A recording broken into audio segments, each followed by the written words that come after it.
Hello, full-timers! 13,600 pounds of big, bad, beautiful bliss over here. Montana 3811 Master Suite. It has a big opposing living room, all kinds of door side slides, but this living room is very common. It's everything that happens in front of that, everything upstairs that defines this one. It has a bedroom, bathroom, massive super slide. It's a triple super slide model where you've got a slide that starts with the sink and goes all the way up through the bed.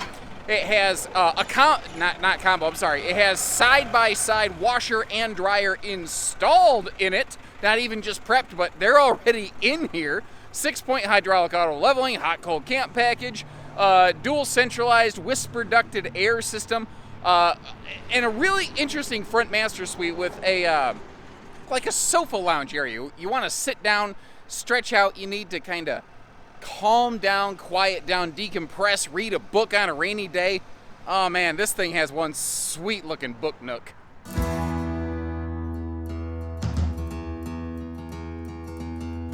What's nice here is this is late model enough.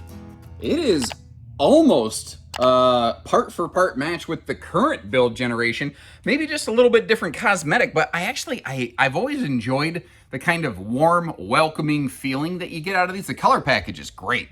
So you've got dual centralized 15,000 BTU Coleman quiet airs that are both whisper ducted. And if you don't see the square, well then you won't hear the air. It is nice and quiet in here when those are running, basically. They're very powerful, and this RV is prepped and ready for a third air conditioner. If you wanted to, you could sacrifice that rain sensoring max air vent fan up there and that beautiful barreled vaulted ceiling. And I love those kind of air traffic controller lights that you have there, but you could sacrifice that vent for a third air if you're so inclined. This gives us all the windows in the world on the door side over here, which is something that I always look for. This is where I prefer to have windows. I know a lot of people do. Sometimes some things like camp kitchens or certain floor plan concepts, they just don't really allow for it. But this one gives us awesome coverage over here where you get to enjoy your campsite. That, by the way, is a power theater recliner. You've got the center armrest kind of console storage here to keep your remote controls under control. All pocket screwed cabinetry, wood, or screws into wood, as it were. It's not particle board and beaver puke. And if you're noticing, it is it's pretty blemish free in here. The soft goods, the wood tones and stuff. This has not been dinged and banged up. All the windows open for airflow. Like right here, you can see the slide out side and the sofa side windows all open for some great air. That is a large trifold, by the way. I have spent a weekend on the Montana trifold sleeper sofa in Mr. Halett's Montana fifth wheel. It has the same living room as this, just a different upper deck, effectively. Now, if I take you over here, give you the point of view, put you right in the driver's seat. If I plop down in this theater seat here, thankfully, we're far enough away that the shine off my forehead isn't going to blind you off the reflection of that TV. But that's the definition of a no-neck wrecker entertainment center down there with the electric space heating Tootsie Toaster. Or as one of our viewers called this, the fireless place. Which name do you like better? I like them both. I don't know which, Tootsie Toaster, electric space heater, fireless place. Those are all good names.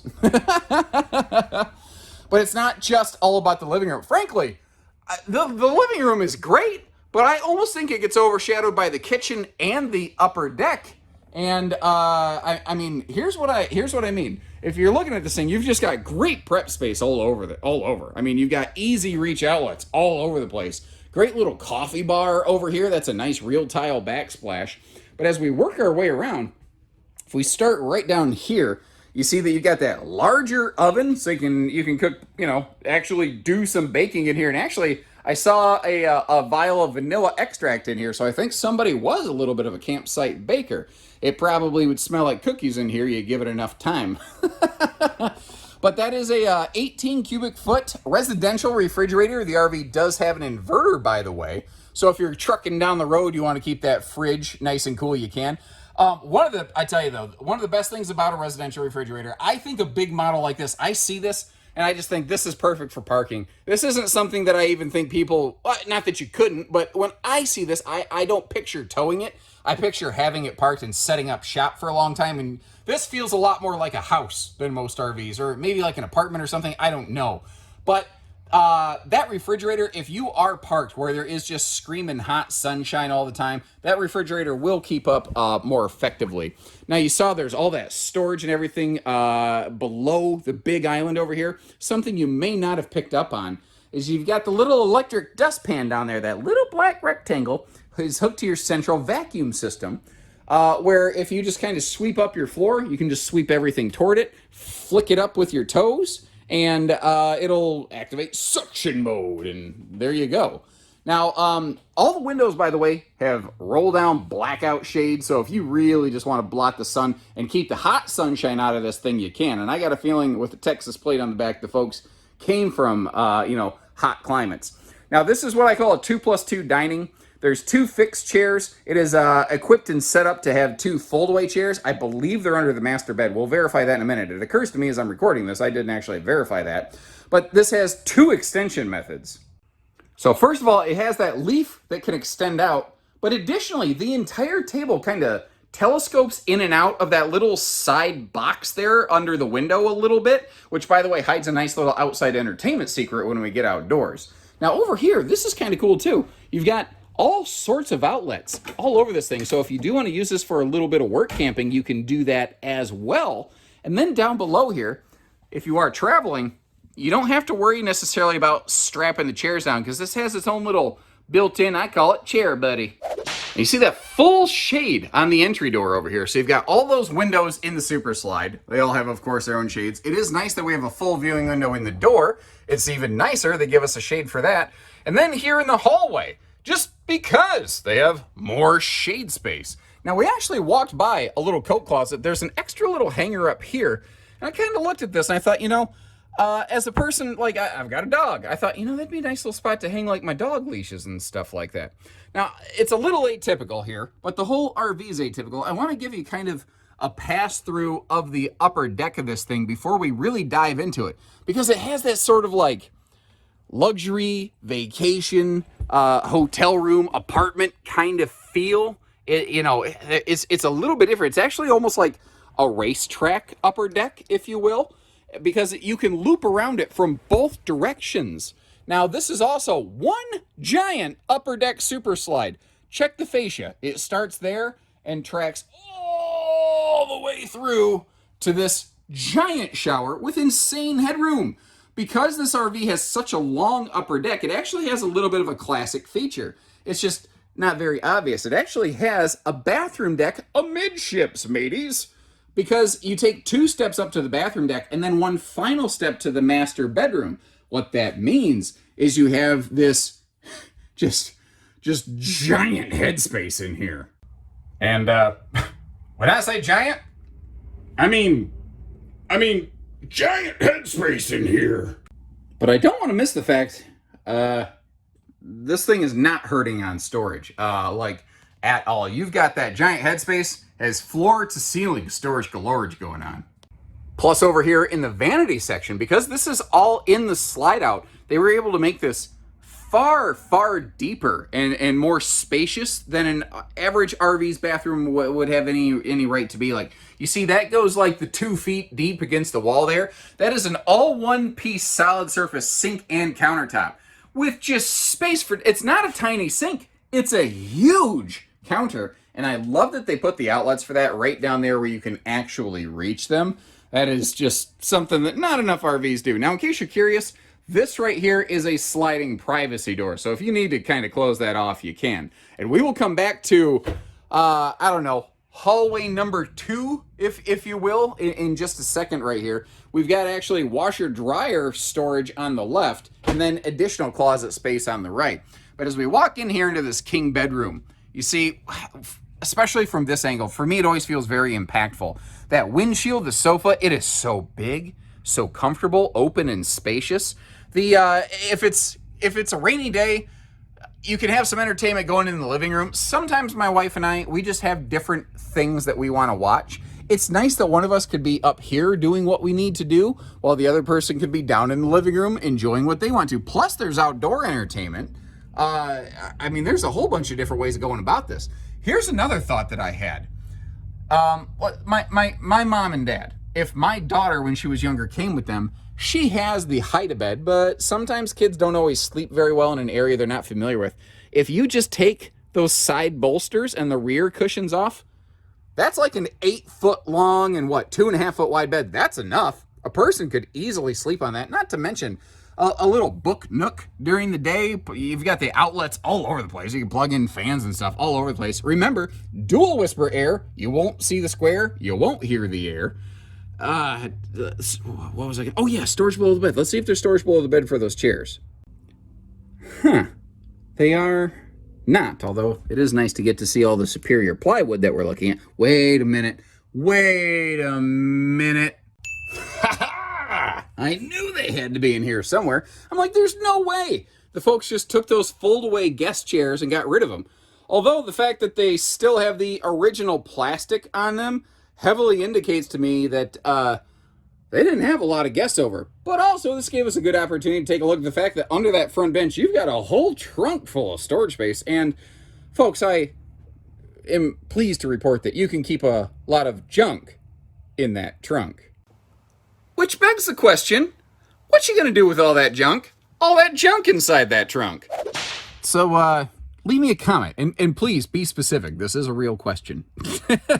Notice, too, how the TV is angled downward a little bit. So whether you're just over here chilling on the lounge, or if you're crashed out or stretched out on the bed, like, I don't know. Like, the thing is, this RV almost kind of feels like, yeah, it's a bedroom, but it's not just a bedroom. It's a space that can be repurposed during the day, and you get to enjoy the whole thing. Now, over here, this is normally hanging storage, but it comes from the factory, washer and dryer prepped. And you can see how the folks, they spent some coin, ladies and gentlemen, putting a Splendid side-by-side washer and dryer unit in here. Now, naturally, that reduces the amount of hanging storage we have. Good news is they've got a way around it. Because on the other side of this kind of racetrack island bedroom, bathroom arrangement. I know this is a weird camera angle. I'm sorry. This area of the RV is not camera friendly. When you see it, when you walk around in person, though, it makes perfect sense. Like, nothing is ever in your way. It's just, I can never get a nice, clear camera angle on stuff. But you see, you still have good hanging storage space in here. We've got dedicated dresser space, all kinds of shoe garage space. This RV, it ain't lacking for nothing. The only thing this RV is not is small. And once again, if you're laying on the bed like I am right now, I figured give you a better look at, there's your evening entertainment. And again, it's downward angled, so still pretty comfy. Over here on the door side of the RV, you see we've got dual power awnings, and really you don't even get the full perspective of them from over here, but this thing has ridiculous patio space, but it also has something I like. Little outdoor entertainment center right here. Now, I don't go RVing myself, although this is past glamping, I think, right here. This is in that upper echelon, but I don't personally go camping just to sit outside and watch TV. I don't judge anybody who that's how they decide to spend their time, but I do like having something playing quietly, music outside, just to kind of fill the space on my campsite. I don't know, there's something about it that I've always enjoyed. Now, you've got that super slide power awning over here, which I think would be a perfect little picnic table spot. But then you have just a totally unobstructed giant patio awning up front here that actually does go up into the gooseneck area a little bit, so it's even covering one of those bedroom windows. It's an anti-slam door, so if the wind picks up, no worries right there. Hakuna Matata. And a giant drop frame storage compartment packed full of goodies. This is another thing. This is not like, I believe, based on what I'm seeing here, that someone was or intended to full-time in this RV quite a bit. You got the washer-dryer combo. You see the dish playmaker setup. There's a heated water line, fresh water line in there. It does not have a generator. It does have the room for a generator. And we are actually located not too far down the street from the actual Onan factory. I can tell you it's going to run a little bit north of $7,000, but we could have a 5500 Onan generator upfitted into this RV for you. That is the kind of thing that we have the access of doing here. You've got the shock dampening pin box and suspension, because you got to get this big land yacht there, and you want to make sure you're doing so comfortably. We're definitely up in 1 ton and probably dually country, by the way, with that big, look at that giant super slide in the upper deck right there. It's so big and beefy and awesome looking when you get a peek at it. Here's a neat little thing, by the way. Your main living room has one button for both sides. They're on a hydraulic system, but you can actually choose one or the other slide if you want. They're hidden in here with the auto leveling controls. The RV is hot, cold, camp rated. Montana's are and have been since 2009 and counting. Your battery disconnect is in that docking center, by the way. And isn't it nice they're giving us a place for the stinky slinky here so it doesn't have to mix with all of our freshwater stuff. This is also riding on Saloon radial tires, by the way. If you're not familiar with those, they're pretty much the only thing I've ever seen that gives Goodyear Endurance a run for their money, and in some cases, actually superior. It has a, like a 70, I think 78 mile an hour speed rating. So they're rated for faster than you should ever be towing. They have the same load ratings as Goodyear Endurance. And if you've ever jumped into like a Montana owners forum group and you say, what tire should I get on my Montana that I need to replace? You're just going to see like 9 out of 10 people say Saloons and 1 person says Goodyears. The people who actually bought, own, and use these things every day swear by those tires. I mean, that's got to be the best testament ever right there. And this roof looks terrific. I don't know if you noticed, there's a Texas license plate on this RV. And I was potentially a little bit concerned when you're in a really hot climate area like that. Sometimes the exteriors of these things just get absolutely sun-fried. You notice how the fixtures, they're not like whitewashed, they're not bleached out from the sun. The seals are not cooked and baked. Everything up here looks really, really good. And something I don't think I pointed out while we were inside the RV, you can kind of see how they stuffed a little coverage up inside those skylights just to make sure those things weren't turning into magnifying glasses to keep themselves a little more comfortable. Now those 2 vents in the middle of the RV right there, those are those big XL vent fans. If you notice though, they do have the ears that stick up. If you wanted to add a power vent fan cover, you can do so without ever needing to drive a screw into the RV. They just cotter pin in place, which is kind of nice. And that little plug on the right is solar prep. If you wanted to go sunshine crazy on this thing, they've at least got it started for you. And is that or is that not? That is a beautiful, beautiful piece right there. Absolutely. Especially, I mean, not just all the standard Montana features, but with the washer and dryer installed. Pull it up, park it up, set up shop, full time. Sounded a little bit like Rawhide, didn't it? Either way, if you need financing, you got a trade, you need hitching. Folks, we do all that stuff. If you appreciate the way we go through these things, hit the like button on the video and subscribe to follow along here. We're family owned and operated. We sure love the chance to work with you when you're ready. So take care, stay safe, have fun, and have an A1 day, everyone.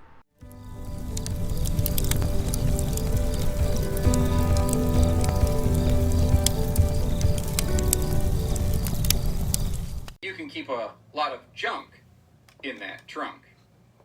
Which begs the question, what you gonna do with all that junk? All that junk inside that trunk?